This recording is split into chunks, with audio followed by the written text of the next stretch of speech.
Welcome to the deep dive. Today, we are looking at a pretty massive stack of historical textbook excerpts covering the years 1800 to 1870. Right. And we are zeroing in on three absolute giants of that era, the Ottoman Empire, the Russian Empire, and the Qing Empire in China. Yeah, these were centuries-old land empires. They had entirely dominated their respective regions for generations. Exactly. They had deeply entrenched systems of governance, military organization, and cultural identity. They were the established order. So I want you, the listener, to put yourself in their shoes for a second. Imagine you are running one of these sprawling traditional empires. You have your established bureaucracies, your hereditary military castes. Your ancient ways of doing things. Right, and suddenly a completely different part of the world, Western Europe, starts rapidly industrializing. It's a total paradigm shift. It really is. They show up at your borders with terrifying new weapons, steamships, and just endless factory output.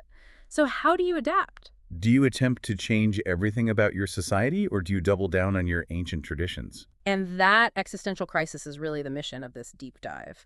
We are going to explore how these three specific empires tried and often failed to navigate the shock waves of modernization. We'll examine the profound, sometimes devastating consequences of the choices their leaders made when faced with an industrialized threat they barely understood. Okay, let's unpack this, starting with the Ottoman Empire.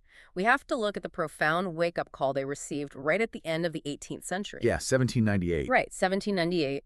Napoleon Bonaparte takes an invasion force of 36,000 men and simply rolls into Egypt, which was prime Ottoman territory. It was a massive shock. The French quickly defeated the Mamluk forces. The Mamluks were the traditional military caste there, right? Exactly.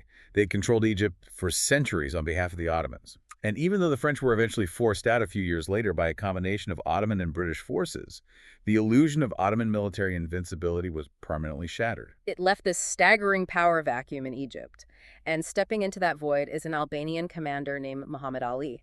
Who had originally been sent there to restore order. Right, but he surveys the situation, recognizes that the old Ottoman military tactics are just completely obsolete, and decides to rebuild the Egyptian state from the ground up. On a French-European model. Yeah. He was highly driven and just completely unsentimental about abandoning tradition. He established special academies for training artillery and cavalry officers, right? Yeah, he brought in European military surgeons, imported European instructors. He even conscripted Egyptian peasants into a modern standing army. Which was unheard of. Totally. He started sending his most promising officers to France for education, and he launched the first Islamic newspaper in 1824 to help manage his new administrative state. And the crazy thing is, he became so successful that his modernized Egyptian army actually threatened the Ottoman Sultan himself back in Istanbul. They marched all the way into Anatolia in the 1830s. The Ottoman capital was only saved from its own provincial governor because European powers intervened, which creates a fascinating paradox. Because Muhammad Ali proves that rapid modernization worked in Egypt. Right, but back in Istanbul, the Sultan's hands were completely tied by his own military apparatus, specifically the Janissaries. Oh, the Janissaries. They are a perfect example of an institution that once provided strength, but eventually became a fatal liability. They were an elite infantry corps originally established in the 15th century. But over the centuries, they evolved from a disciplined fighting force into this powerful political syndicate. They were heavily invested in preserving their own lucrative economic privileges and tax exemptions. And they violently opposed any European-style military reforms. Because professionalizing the army directly threatened their elite status. The sources detail how brutal they were about protecting their turf. In 1805, when the Sultan attempted to curb their influence by reassigning them, the Janissaries in the province of Serbia actually revolted. They massacred local Christians just to assert their control and create chaos. They had previously deposed and imprisoned a forward-thinking sultan named Selim III. Who was eventually executed for trying to reform them. They were just an immovable roadblock to survival. So Sultan Mahmud II realized that the Ottoman Empire could not adapt as long as the Janissaries existed. Gradual reform was impossible. The institution had to be eradicated. His solution was remarkably decisive. Mahmud II spent years secretly training a brand new, modern artillery unit loyal only to him. And in 1826, when the Janissaries inevitably revolted against his latest proposed reforms, Mahmud literally ordered his new artillery to bombard the Janissary barracks in Istanbul. He destroyed their headquarters and officially dissolved the entire corps overnight. It was explosive, literally. But with that entrenched opposition removed, Mahmud II and his successor, a 16-year-old son named Abdul Mejid, were finally able to initiate a sweeping series of reforms. Known as the Tanzimat, meaning reorganization. This is a foundational shift for the empire. They secularized the legal code, moving away from strict religious law. They standardized taxes, officially declaring equal protection under the law for all citizens, Regardless of whether they were Muslim, Christian, or Jewish. They formalized military conscription and introduced modern civil courts. And these reforms reached into everyday civilian life, even down to what people wore on their heads. The headgear controversy is such a great detail. It really is. So the transition to a modern European-style military required modern uniforms.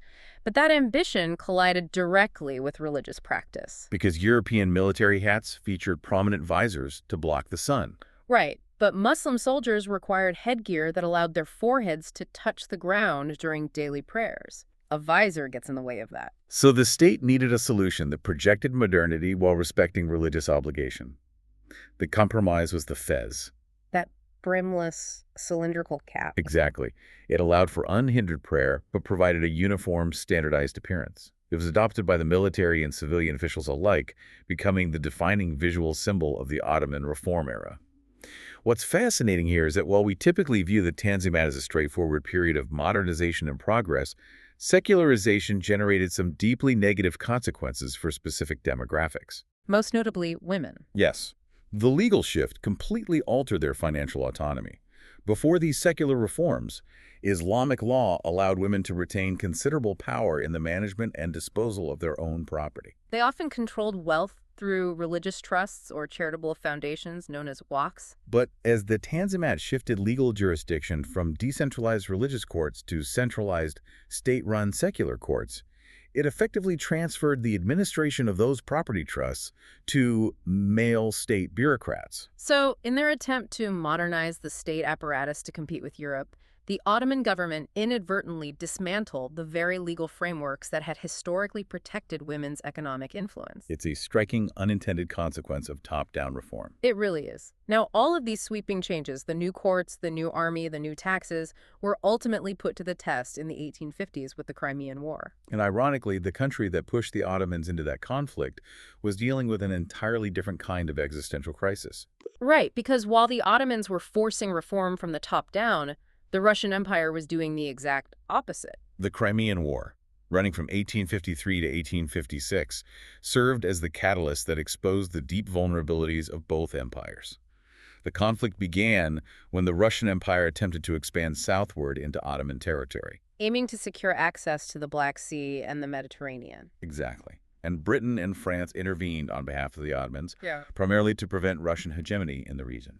This war represents a staggering technological leap. It marks the definitive transition from traditional imperial combat to modern industrialized warfare. We see the introduction of percussion caps in firearms, which is huge. Earlier muskets relied on flintlocks, which were notoriously slow to reload and highly unreliable in damp conditions. Percussion caps utilized a small chemical explosive to ignite the main powder charge. This allowed for the widespread use of breech-loading rifles that fired exponentially faster. And with far greater accuracy. It altered the fundamental geometry of the battlefield. But the technological leap extended far beyond weaponry. Telegraph lines transmitted logistical orders and battlefield updates at unprecedented speeds. Print journalism and early photography brought the realities of combat to the civilian public in near real time. A citizen in London or Paris could read detailed accounts of the siege of Sevastopol within days of the events occurring. That rapid dissemination of information created the first modern public figures of war, particularly in the realm of medicine. Florence Nightingale and Mary Seacole really emerged as pioneers here. Nightingale arrived at the military hospitals in the region to find just appalling conditions. Because the vast majority of casualties were not caused by artillery or rifle fire. Right, they were caused by bacterial infections like septicemia and waterborne diseases like dysentery. Afflictions that thrived in unsanitary surgical environments and stagnant camp water.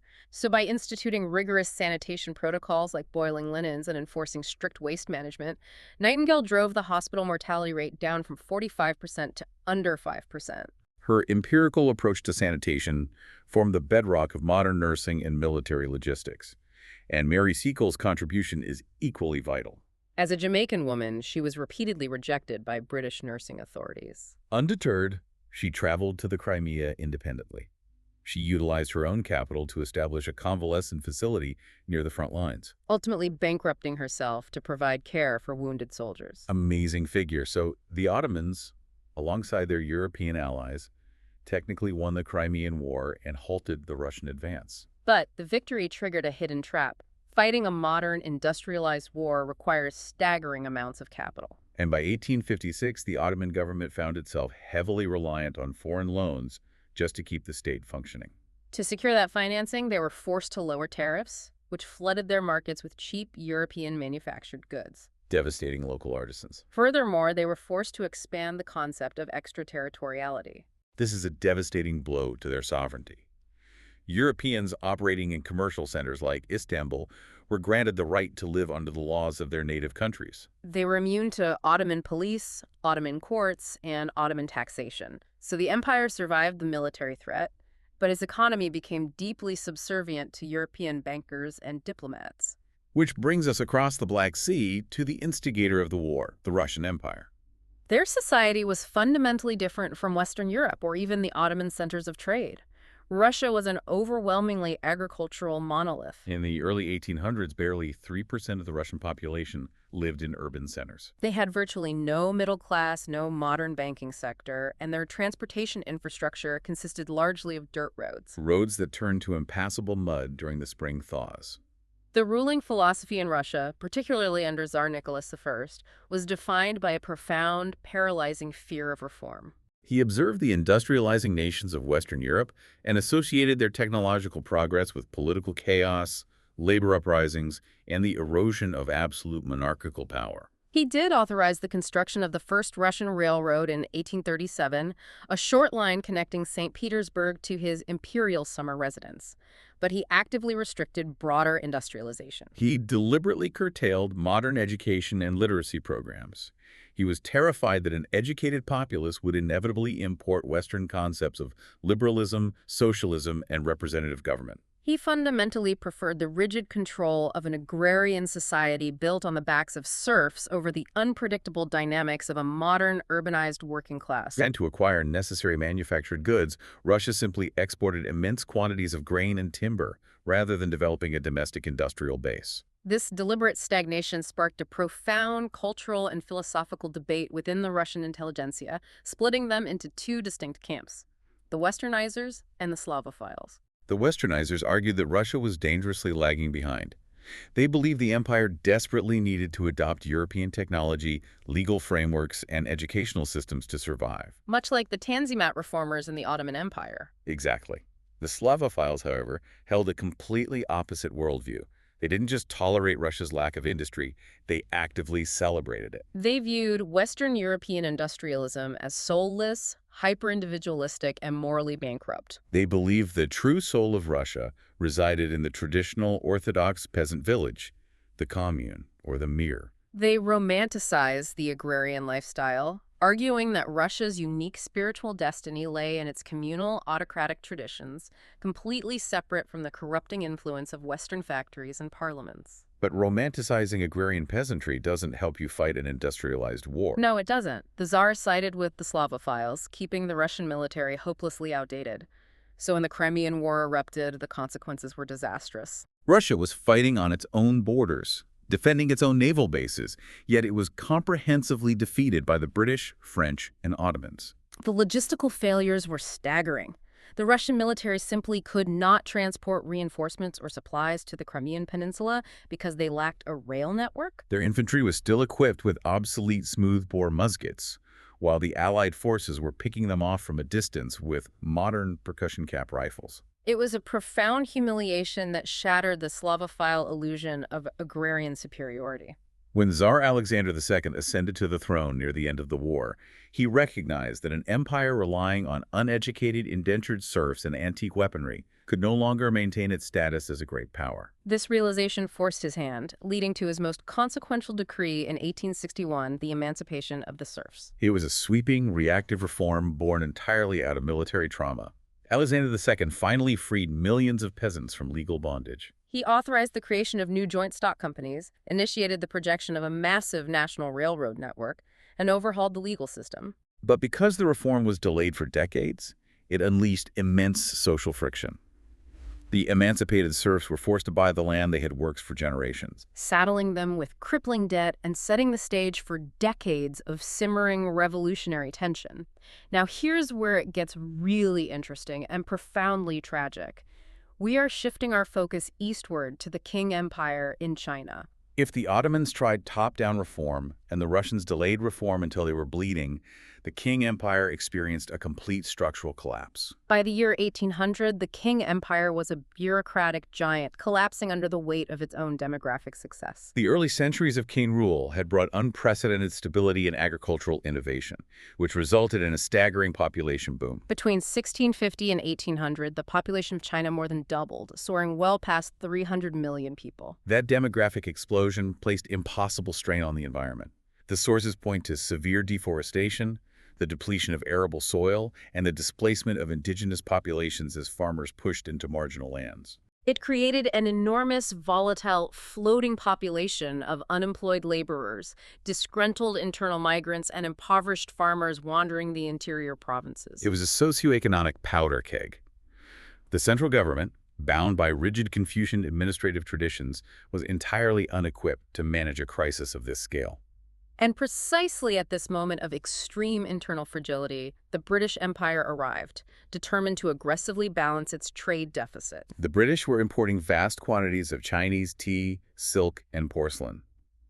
But the Qing government heavily restricted foreign trade and had little interest in British manufactured goods. So to reverse the flow of silver, British merchants began smuggling immense quantities of opium harvested in colonial India into southern China. The social and economic devastation was rapid. By the 1830s, opium addiction had permeated all strata of Qing society, from elite government officials to that desperate floating population we mentioned. The resulting outflow of silver drained the Qing treasury and severely destabilized the domestic economy. When the Qing emperor finally took decisive action, dispatching a high-ranking official to Canton to confiscate and destroy the opium stockpiles, the British responded by deploying their industrialized navy to protect their lucrative narcotic trade. This triggers the Opium War from 1839 to 1842, and the military mismatch is difficult to overstate.